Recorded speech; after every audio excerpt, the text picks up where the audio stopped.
Welcome. In today's lecture, we shall discuss about the international commercial arbitration. Indian law provides the provision for the dispute resolution by way of international commercial arbitration. This mechanism is aimed at the resolving commercial dispute between the Indian entity and a foreign entity within the framework of Indian arbitration laws. The arbitration proceeding the arbitration proceeding can be governed by the rules of an arbitration institution, or the courts have a power to appoint the arbitrator under the provision of a section 11 of the Arbitration and Conciliation Act 1996. By way of arbitration, business dispute between the parties are settled through mutually agreed upon terms. The parties submit the dispute to one or more arbitrators who settle the dispute by making a binding decision on a dispute. The arbitration is a way of settling the dispute outside the court is an efficient and timely manner. As per the Indian laws, Section 2, subsection 1F of the Arbitration Act define the international commercial arbitration as a legal and commercial relationship, and either of the parties is a foreign national or a resident or a foreign body corporate or a foreign company, association or a body of the individual whose central management is in a foreign hands. Thus, as per the Indian laws, arbitration with a seat in India involving a foreign party is regarded as an international commercial arbitration subject to part 1 of the Act. We shall see the objective of the international commercial arbitration. Arbitration is a processing alternative to the legal system and aims to fill up the gaps that persist in the conventional court proceeding.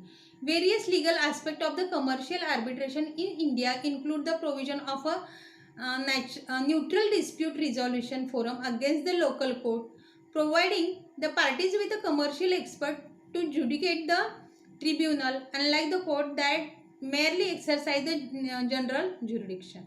The law in India provides the parties with an enforceable award as opposed to the jurisdiction uncertainties in the litigation, and the arbitration procedure is a speedy, avoiding the delays and appeal it that always persist in a court system. In addition, the parties are not subject to the public trial, thereby upholding the confidentiality of the parties.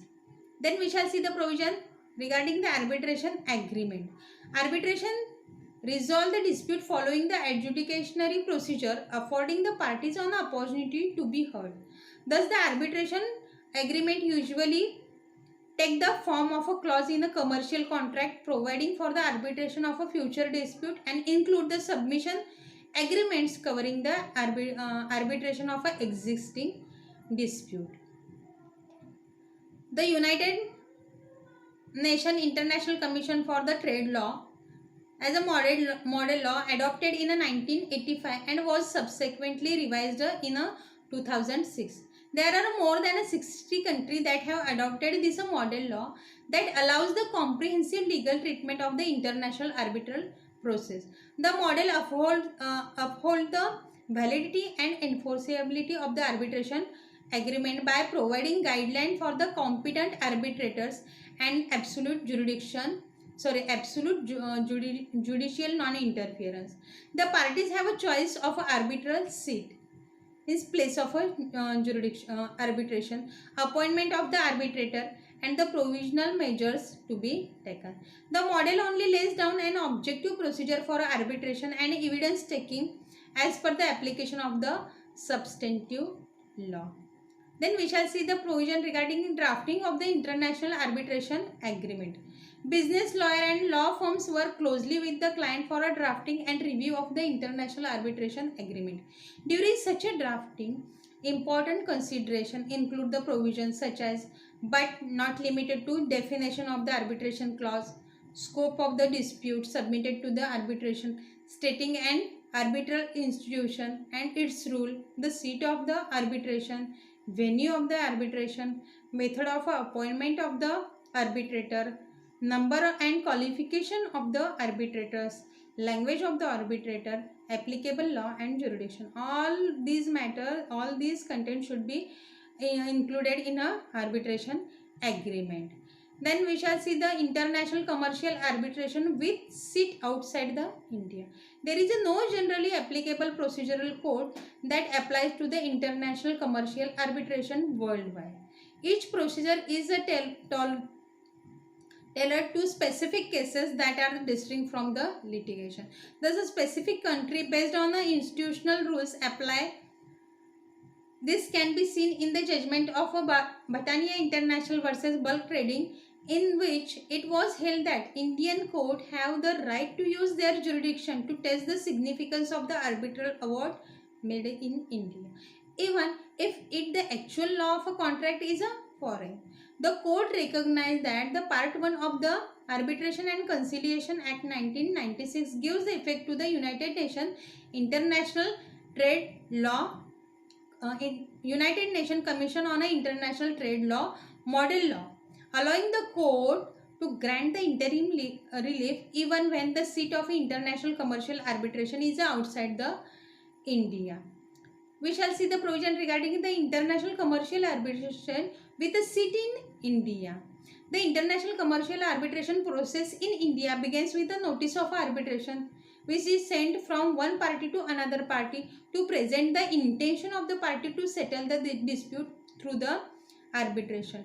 Under Section 8 of the Arbitration and Conciliation Act 1996, if the party before a judiciary authority applies along with the original copy of the arbitration agreement on the date of submitting its first statement itself, then the judicial authority must accept such a application.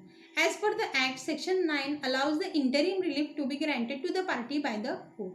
In addition, Section 17 allows the same for the arbitral tribunal. This provision provides security to the parties seeking the relief until the final decision is given. We shall see the provision relating to the appointment of a arbitrator. Section 11 of the Act allows the appointment of the arbitrator where within the 30 days each party nominate one arbitrator and subsequently the appointment of a third one. Subsequently, the two appoint the third one. Their nationality is decided by the parties. An arbitrator must an independent and impartial manner. Where he is found to be partial and dependent, then his appointment can be challenged.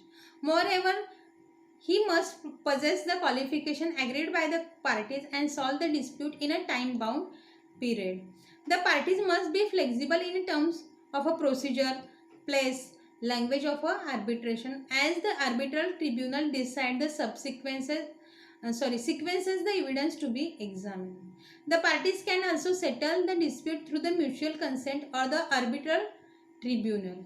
In such a case, the party is not satisfied with the decision of the tribunal, it can make an application to the court under Section 34 to set aside the arbitral award, or an appeal can be filed for the refuse to provide the interim relief under Section 9 and Section 17 and to set aside the arbitral award under Section 34.